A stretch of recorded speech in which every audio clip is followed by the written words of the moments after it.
A very good morning to you and welcome to the news update on Souqnews Television. I am Umivi Idolo. Now let's begin. The federal government is partnering with business process outsourcing companies to provide job opportunities for participants of its 3 million technical talent 3 MTT program. So far, over 117,000 Nigerians have been trained under the initiative, which targets 3 million in 4 years, with some already engaged in its workforce. Minister of Communications, Innovation and Digital Economy, Dr. Bosu Tijani, said the government is now focusing on linking graduates to employment opportunities locally and internationally, including plans to establish talent cities by converting government buildings into hubs for BPO. Tijani explained that the program, supported by MTN, Airtel, IHS and UNDP, is open to all Nigerians who can read and write, offering practical training in skills such as data analysis, SEO project management software, and UX/UI design. With Nigeria's youthful population averaging 16.9 years of age, the minister said the country holds a demographic advantage as developed nations face aging workforces. He stressed that the long-term goal is to position Nigerians for global opportunities, enabling some to secure jobs abroad and others to take remote roles with international companies while contributing to local economy. The Minister of Marine and Blue Economy, Adegboyega Oyetola, says Lekki Port is projected to deliver over $200 billion in government revenue during its 45-year concession period. Speaking at a breakfast meeting organized by the Nigeria Chamber of Shipping in Lagos, Oyetola noted that the port has already begun easing congestion at Lagos ports, restoring investor confidence and strengthening Nigeria's position as a regional logistics hub. He highlighted that with only 20% of its capacity currently in use, Lekki Port offers vast untapped opportunities for investors backed by world-class infrastructure, improved road access, and government commitment to eliminate bottlenecks. According to Oyetola, the project's success rests on 5 pillars: strategic regional market access, public-private partnership, integrated transport links, supportive policies, and technology-driven operations. The Lekki Port management estimates the facility could contribute $361 billion to the economy over the concession period, supported by faster ship turnaround from post-Panamax cranes and expanded transshipment operations. Officials said the model will be replicated nationwide as government upgrades ports in Apapa, One, Calabar, and Rivers.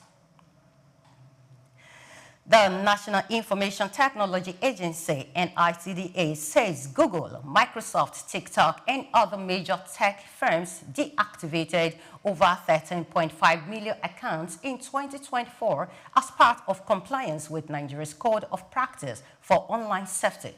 The disclosure followed the submission of compliance reports under the framework jointly issued by NITDA, the Nigeria Communications Commission, and the National Broadcasting Commission.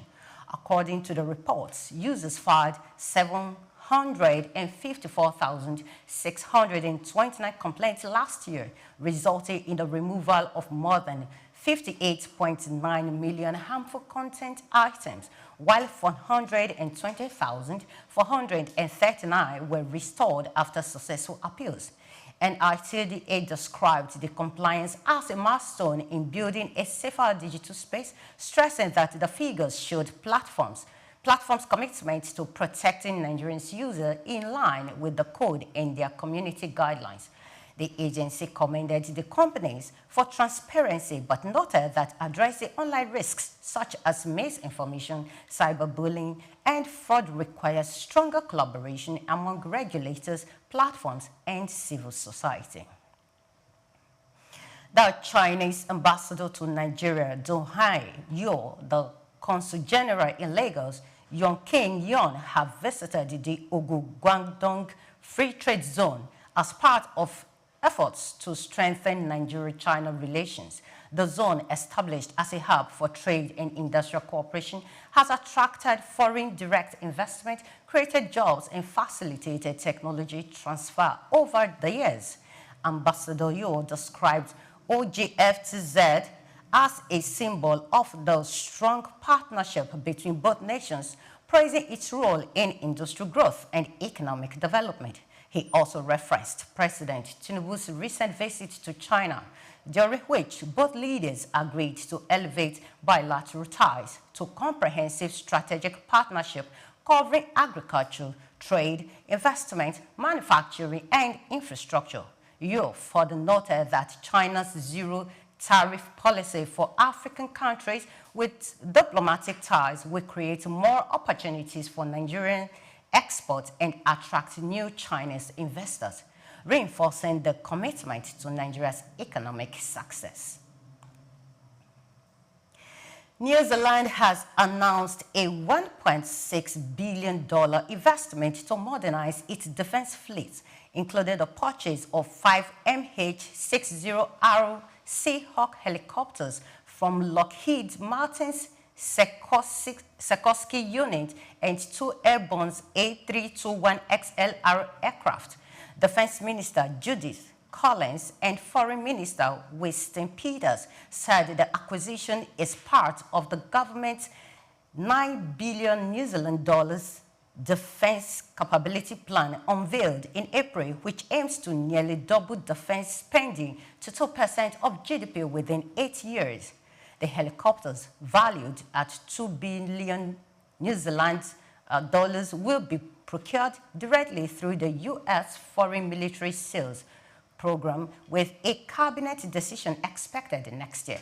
The Airbus planes, replacing New Zealand's aging Boeing 757s, will be acquired on a 6-year lease to buy deal after the old fleet faced repeated breakdowns that left officials stranded. Peter said the investment responds to a sharply deteriorating security environment, while Collins added it will ensure New Zealand maintains a combat-capable, interoperable, and dependable fleet. Many thanks for watching. Do well to follow us on all our social media platforms at Souqnews Television. I am Omevi Idolo. Coming up shortly is Souk Business Landscape. Stay with us.